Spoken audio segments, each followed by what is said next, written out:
पुणे शहराने वाहतूक कोंडीमध्ये इतर सगळ्या शहरांना मागे टाकलं असून जगात 5वा आणि देशात दुसरा क्रमांक पुण्याच्या वाहतूक कोंडीनं पटकावला आहे. त्यामुळे यावरून आपण अंदाज लावू शकतो की पुणेकर इथल्या वाहतूक कोंडीला किती त्रस्त झाले असतील, किती हैराण झाले असतील. शिवाय यावर पुणेकर वारंवार बोलूनही थकले. मात्र आता या समस्येकडे गांभीर्याने लक्ष देत दळणवळण मंत्री नितीन गडकरी यांनी चांगला पर्याय समोर मांडलेला आहे आणि त्यांनी असाही विश्वास व्यक्त केलाय की मी ही संकल्पना याआधी नागपूरमध्ये केली आहे, ज्याचा नागपूरकरांना फायदा झालाय. त्यामुळे पुणेकरांनी ऐकलं तर पुणे शहर सुद्धा ट्रॅफिक मुक्त होऊ शकतं, असा त्यांनी विश्वास व्यक्त केलाय. त्यामुळे पाहूयात की हा निर्णय नेमका काय आहे, त्याचा फायदा पुण्याच्या वाहतूक कोंडीसाठी कसा उपयुक्त ठरू शकतो. नमस्कार, मी रामेश्वरी आणि तुम्ही पाहताय कट टू कट. कधी काळी विद्येचं, संस्कृतीचं माहेरघर अशी ओळख असणाऱ्या पुणे शहराची ही ओळख आता कुठेतरी पुसट होत चालली असून नवी ओळख वाहतूक कोंडीचं शहर अशी आता बनत चालली आहे. या शहराचा विकास ज्या झपाट्याने होताना पाहतोय आपण, त्याच झपाट्याने इथली वाहतूक कोंडी सुद्धा आता दिवसेंदिवस वाढत चालली आहे. बघायला गेलं तर गेल्या वर्षीच्या तुलनेत वाहतूक कोंडीचं प्रमाण हे 5.4% वाढलंय. परिणामी पुणेकर अक्षरशः यामुळे त्रस्त झालेत. याशिवाय 2025च्या टॉमटॉम ट्रॅफिक इंडेक्स नुसार पुणे शहर हे 5व्या क्रमांकावर आलंय आणि यामुळे पुणेकरांचे कितीतरी तास इथल्या वाहतूक कोंडीमध्ये जातात आणि यामुळे कामाचं, घरचं नियोजन पूर्णतः कोलमडून जातं. परिणामी अनेकांना शारीरिक त्याचबरोबर मानसिक त्रासाला सुद्धा सामोरं जावं लागतंय. कारण पुण्यामध्ये 15 मिनिटांमध्ये 4.5 किलोमीटर अंतर हे पार होत असून वर्षभरामध्ये 152 तास पुणेकरांचा हा वाहतूक कोंडीमध्ये जात असल्याचं त्या अहवालातील स्पष्टीकरणामध्ये सुद्धा म्हटलं गेलंय. दरम्यान यावरच आता कायमस्वरूपी तोडगा म्हणून विविध प्रकल्प देखील इथे राबवले जात असल्याचं आपण पाहतच आहोत. मग तो रिंग रोड असू दे, शहरात उभारले जाणारे उड्डाणपूल असू दे किंवा भुयारी मार्ग, सोबतच शहरातील मेट्रोच्या कामाला सुद्धा आता वेग आलाय, ज्यामुळे भविष्यात वाहतूक कोंडी कमी होण्यासाठी मदत होईल अशी अपेक्षा व्यक्त केली जाते. मात्र आता जरी हे प्रकल्प सुरू असले तरी सुद्धा या समस्येची दखल घेत आता खुद्द नितीन गडकरी यांनी यामध्ये दखल घेतली आणि आपल्याला माहितीये की ते केंद्रीय रस्ते व वाहतूक महामार्ग मंत्री सुद्धा आहेत. त्यामुळे एकदा नजर टाकूया की गडकरी यांनी नेमकं काय म्हटलंय. तर पुण्याच्या शेजारून रिंग रोड तयार केले जात आहेत आणि या रिंग रोडच्या शेजारी व्यापार उद्योगांसाठी जागा आरक्षित करून ठेवा.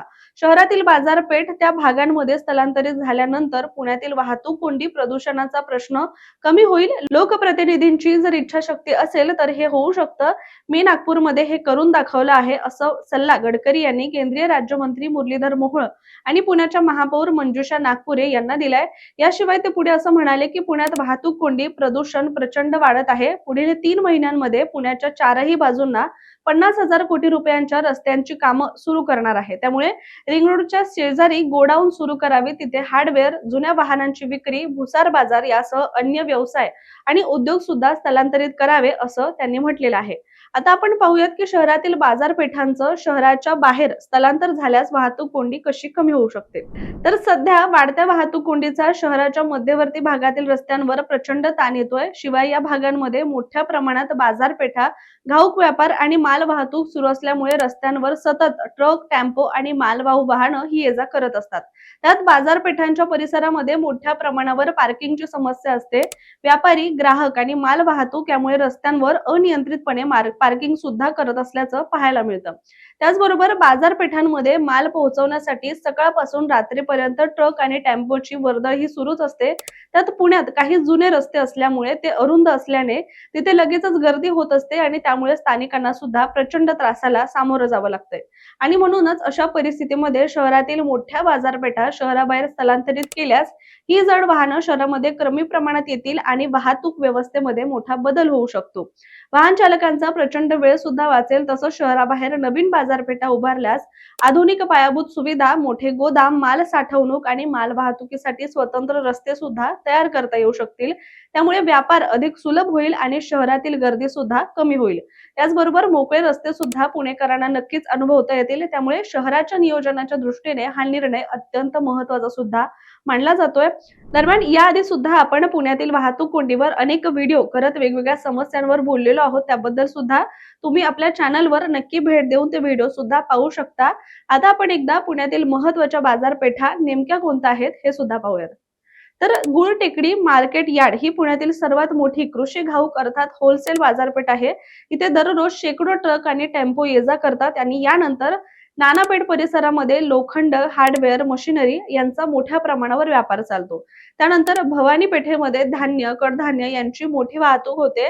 तर रविवार पेठ हा परिसर सुद्धा जुना व्यापारी परिसर असून इथे मोठ्या प्रमाणावर व्यापारी उलाढाल होत असते. परंतु इथे असणारे अरुंद रस्ते यामुळे इथे ट्रॅफिक जाम सतत पाहायला मिळते आणि म्हणूनच जर या मोठ्या घाऊक बाजारपेठा शहराबाहेर नियोजनबद्ध पद्धतीने हलवल्या तर त्याचे अनेक फायदे होऊ शकतात. शहराबाहेर मोठ्या प्रमाणात जागेमध्ये आधुनिक मार्केट उभारल्यास तिथेच आधुनिक गोदाम, पार्किंग आणि स्वतंत्र माल वाहतूक मार्ग सुद्धा तयार करता येऊ शकतील आणि यामुळे वाहतूक कोंडी कमी करण्यासाठी हा उपाय महत्वाचा मानला जातोय. आणि या गाड्या शहरातून बाहेरच्या बाहेरच गेल्या तर शहरातील रस्त्यांवर सुद्धा याचा ताण येणार नाही. त्यामुळे दळणवळण मंत्री नितीन गडकरी यांनी मांडलेली ही संकल्पना भविष्यात पुण्यात पाहायला मिळते का हे पाहणं आता महत्वाचं ठरणार आहे. दरम्यान याबद्दल पुणेकरांचं काय मत आहे आम्हाला कमेंटमध्ये नक्की सांगा. तुर्तास आपण इथेच थांबूया, मात्र अशाच माहितीपूर्ण व्हिडिओसाठी तुम्ही आमच्या कट टू कटच्या YouTube चॅनलला सबस्क्राईब करायला विसरू नका.